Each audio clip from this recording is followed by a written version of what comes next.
Абжанов Көбен. 1929 жылы жаңадан орнап жатқан Жаңарқа ауданы орталығында дүниеге келген. Заң ғылымдарының докторы, профессор. Қазмуде еңбек құқығы және азаматтық процесс кафедрасының негізін салушы.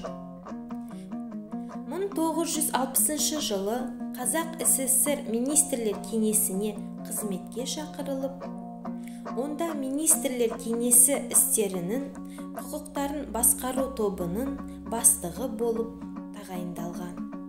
Бір жыл өткен соң Қазмуге қайта оралып, ұстаздық жолын әрі қарай жалғастырған. Заң факультетінің деканы, кафедра меңгерушісі болып ұзақ жылдар істеген. 1960 жылы кеңестік құқық негізіндегі еңбек шарты деген тақырыпта докторлық диссертациясын Мәскеу мемлекеттік университетінде қорғаған. Қазақ ССР жоғарғы кеңесі төралқасының ғылыми кеңесшісі, жоғарғы соттың мүшесі болып істеген. Көбен еңбек құқығын жеке құқық саласы ретінде зерттеп, осы жолда 60-тан астам еңбек жазған.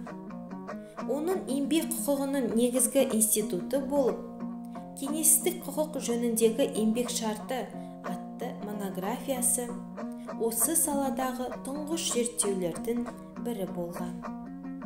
Заңгер ғалымның қазақ тілінде жазған еңбектері тек ғылыми еңбек ретінде ғана бағаланып қоймай, құқықтық терминологияның қазақ тілінде қалыптасып дамуына көп үлес қосқан. Аудан орталығында Көбен Абжановтың есіміне көше берілген.